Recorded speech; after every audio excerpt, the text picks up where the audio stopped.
Guarantee দিচ্ছি আজকের এই দুইটা রেসিপি দেখার পর আপনার খিদে 10 গুণ বেড়ে যাবে।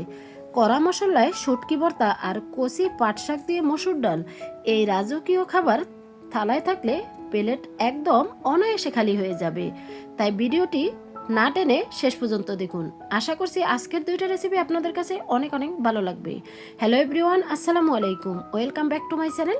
আপনারা সবাই কেমন আছেন? আশা করছি যে যেখানে আছেন সবাই অনেক অনেক ভালো আছেন এবং সুস্থ আছেন। কাছে অথবা দূরে, দেশ অথবা দেশের বাহিরে যে যেখান থেকে ভিডিওটি দেখছেন সবাইকে অসংখ্য ধন্যবাদ। সবার জন্য অনেক অনেক দোয়া এবং শুভকামনা রইল। বন্ধুরা, আমার চ্যানেলে নতুন হলে চ্যানেলটি সাবস্ক্রাইব করে বেল অন করে রাখতে পারেন নিত্য নতুন সাধারণ জিনিস দিয়ে অসাধারণ রেসিপি পাওয়ার জন্য।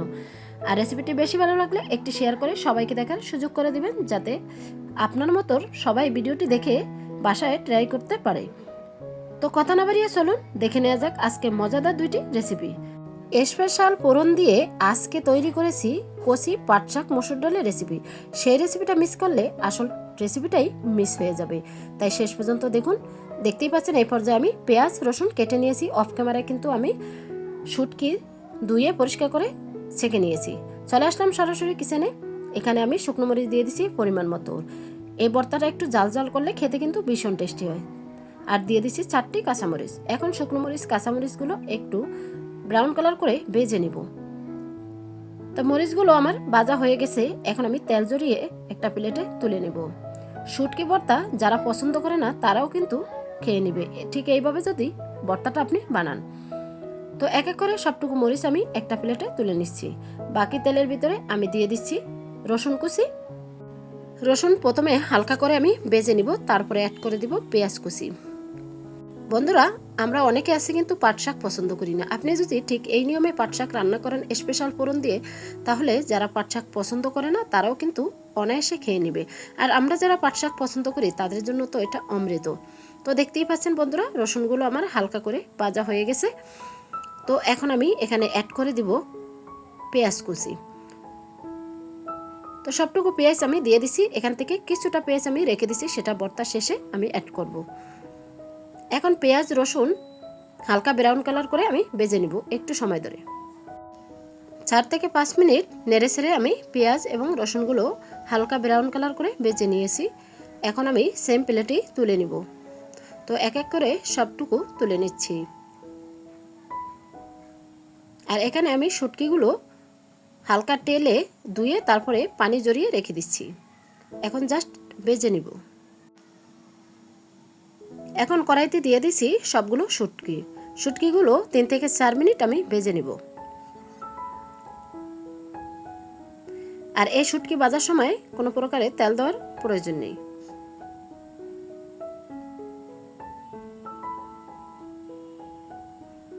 তিন থেকে 4 মিনিট শুটকিগুলো আমি ভেজে নিয়েছি। এখন আমি একটা প্লেটে সবটুকু শুটকি তুলে নিচ্ছি।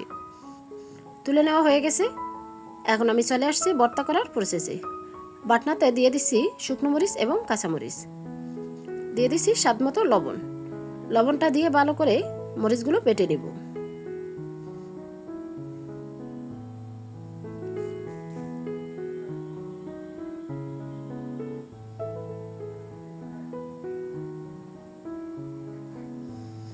মরিচগুলো বাটা হয়ে গেছে।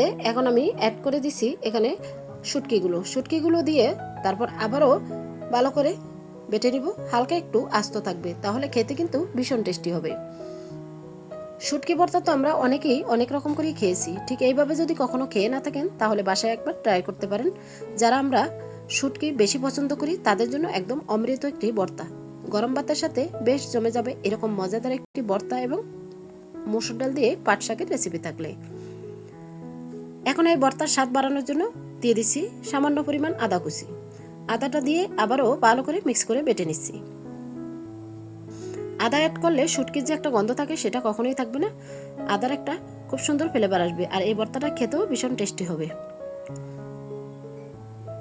তো আদা ভালো করে মিক্স করে বেটে নিয়েছি। আর এখানে দেখতে পাচ্ছেন শুটকিগুলো একটু আস্ত টাইপের রেখে দিছি, যাতে খেতে ভীষণ ভালো লাগে তার জন্য।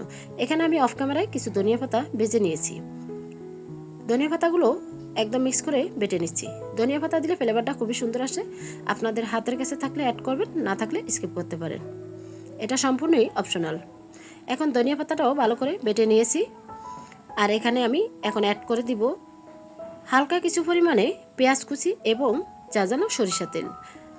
এটা দিলে এই শুটকি ভর্তাটা খেতে ভীষণ টেস্টি হবে, তার জন্যই আমি অ্যাড করে দিছি। এখন পেঁয়াজ এবং সরিষার তেল দিয়ে একটু হালকা করে বেটে নেব। তো তৈরি হয়ে গেল মজাদার জাল জাল কাচকি শুটকি মাছের ভর্তা। সাথে থাকছে পাট শাকের ডাল, জাস্ট এক কথাই অসাধারণ। এখন হাত দিয়ে ভালো করে সবগুলো উপকরণ মিক্স করে নিচ্ছি। এরকমই মজাদার রেসিপি পাওয়ার জন্য আমার চ্যানেলটি সাবস্ক্রাইব করে সবসময়ই পাশে থাকবেন। ভিডিওটি যারা দেখতে দেখতে এই পর্যায়ে চলে আসছেন, একটি লাইক দিতে ভুলে গেছেন, একটি লাইক দিয়ে কন্টিনিউ করবেন। আর কে কোন জেলা থেকে আমার রেসিপিটি দেখছেন অবশ্যই কমেন্টের মাধ্যমে মূল্যবান মতামত রাখবেন। দেখতেই পাচ্ছেন তৈরি হয়ে গেল মজাদার ভর্তা। আমি একটা প্লেটে পরিবেশন করে নিচ্ছি। তো এখন আমি একটা চামচ দিয়ে কেটে দেখিয়ে দিচ্ছি বন্ধুরা কতটা সফট এবং নরম ভর্তাটা হয়েছে। আর এরকম মজাদার ভর্তা দেখলে জিভে জল কার না আসবে বলুন তো। এখন আমরা চলে যাব আরেকটা রেসিপিতে, সেটা হলো মসুর ডাল দিয়ে পাট শাক রান্না। আমরা পাট শাক তো অনেকে অনেক রকম করেই খেয়েছি, কিন্তু ঠিক এইভাবে যদি কখনো মসুর ডাল দিয়ে রান্না করে খেয়ে না থাকেন, একবার হলো ট্রাই করতে পারেন। শাকগুলো আমি অফ ক্যামেরায় ভালো করে পরিষ্কার করে নিয়েছি। এখন ছোট করে কেটে নিলাম। কেটে আমি 5 থেকে 7 বার পানি পাল্টিয়ে ধুয়ে নেব, যেহেতু শাকে প্রচুর পরিমাণে বালু থাকে। এখন শাকগুলো আমি পানিতে বেশ কিছুক্ষণ ধরে ভিজিয়ে রেখে দিব। তারপর এখানে আমি 1 কাপ পরিমাণ মসুর ডাল ধুয়ে তারপর রসুন এবং মরিচ কেটে নিব। তা আগে থেকে প্যান বসিয়ে দিয়ে দিচ্ছি পরিমাণ মতো পানি। পানিতে এখন দিয়ে দিচ্ছি মসুর ডাল, রসুন, পেঁয়াজ, কাঁচামরিচ, স্বাদ মতো লবণ এবং সামান্য পরিমাণ হলুদের গুঁড়া। ডালটা ভালো করে ফুটিয়ে নিব, তার জন্য আমি ঢাকা দিয়ে বেশ কিছুক্ষণ ওয়েট করছি। এর ফাঁকে আমি শাকগুলো ধুয়ে নেব 4 থেকে 5 বার পানি পাল্টিয়ে। শাকগুলো পানি পাল্টিয়ে ধুয়ে আমি একটা চাকনিতে ছেঁকে নিয়েছি। ততক্ষণে ডালগুলো ফুটে গেছে। এখন ঢাকনা তুলে ডালগুলো একটু নেড়ে ছেড়ে দিচ্ছি। তারপর আমি শাকগুলো অ্যাড করে দিব। আর এই শাক রান্নার জন্য স্পেশাল একটি ফোড়ন অবশ্যই দিতে হবে, তাহলে এই শাকের টেস্ট দ্বিগুণ বেড়ে যাবে। তো সবটুকু শাক আমি ঢেলে দিচ্ছি। এই পর্যায়ে চুলার আঁচ বাড়িয়ে আমি শাকগুলো একটু নেড়ে ছেড়ে কষিয়ে নিব। আর বিশ্বাস করুন বন্ধুরা, পাট শাক যদি মসুর ডাল দিয়ে ঠিক এইভাবে রান্না করেন, মাছ মাংস সব তরকারি পরে থাকবে, কিন্তু এই ডাল এবং ভর্তা দিয়ে সবাই খেয়ে নেবে, কারণ এতটাই মজাদার এবং লোভনীয়। শাকগুলো দিয়ে এখন আমি ভালো করে কষিয়ে নিয়েছি। এখন চুলা লোহিটে দিয়ে রেখে দিচ্ছি ঢাকা দিয়ে। তারপর এখানে আমি কেটে নিচ্ছি বড় সাইজের একটি রসুন, বড় সাইজের 2টি পেঁয়াজ, আর নিয়েছি কয়েক টুকরো শুকনো মরিচ।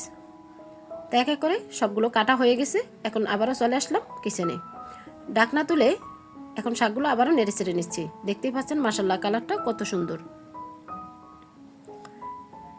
এখন 2 থেকে 3 মিনিট শাকগুলো নেড়ে চেড়ে নিব। আর এই শাক সিদ্ধ হতে একদমই সময় লাগে না, একদম অল্প সময়ে তৈরি হয়ে যায় এই পাট শাকের রেসিপি। এখন পাট শাকের কড়াইটা আমি এক পাশে নামিয়ে রেখে দিব। আর এখানে একটি ফ্রাই প্যান বসিয়ে এই শাকের ফোড়নটা ভেজে নিব। তাই প্রথমে আমি অ্যাড করে দিচ্ছি সরিষা তেল। আর এই ফোড়নটা দিতে হবে সরিষার তেল দিয়ে, তাহলে এই শাকের টেস্ট বহুগুণে বেড়ে যাবে। তো এখন আমি শুকনো মরিচগুলো দিয়ে হালকা করে ভেজে নিয়েছি। তারপর আমি অ্যাড করে দিচ্ছি এখানে প্রথমে রসুন কুচি। আর শাকে রসুনের পরিমাণটা অবশ্যই বেশি দিবেন। তো এখন অ্যাড করে দিচ্ছি পেঁয়াজ কুচি। রসুন, পেঁয়াজ এবং শুকনো মরিচ একদম ব্রাউন কালার করে ভেজে নিব।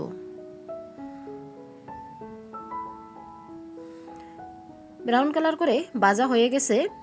এখন আমি নামিয়ে ডালে সবটুকু ফোড়ন ঢেলে দিব। সবটুকু ফোড়ন ঢেলে দিয়েছি। আর এখানে শাকের যে একটা পিছলি ভাব থাকে সেটা দূর করার জন্য এখানে অ্যাড করে দিব 1 টুকরো লেবুর রস। আর স্বাদ বাড়ানোর জন্য অ্যাড করব 1 টেবিল চামচ ঘি। এর ফোড়ন দেওয়ার পর এই দুইটা জিনিস অবশ্যই অ্যাড করবেন, তাহলে স্বাদ কিন্তু বহুগুণে বেড়ে যাবে। তো আমি 1 টেবিল চামচ গাওয়া ঘি দিয়ে দিছি, একদম খাঁটি ঘিটা দিয়ে নেড়ে চেড়ে নিছি। তারপরে আমি এখানে পিছলি ভাব যাতে না থাকে সেটার জন্য অ্যাড করে দিছি 1 ফালি লেবুর রস। লেবুর রস দিলে ফ্লেভারটাও খুব সুন্দর আসবে, আর পিছলি একটা ভাব থাকে সেটাও থাকবে না। এই শাকটা কিন্তু ছোট বাচ্চারাও খেয়ে নেবে ঠিক এইভাবে যদি আপনি বাসায় রান্না করেন। এখন 2 থেকে 3 মিনিট জাল করে একটু নেড়ে চেড়ে নিচ্ছি। তো তৈরি হয়ে গেল মজাদার পাট শাক।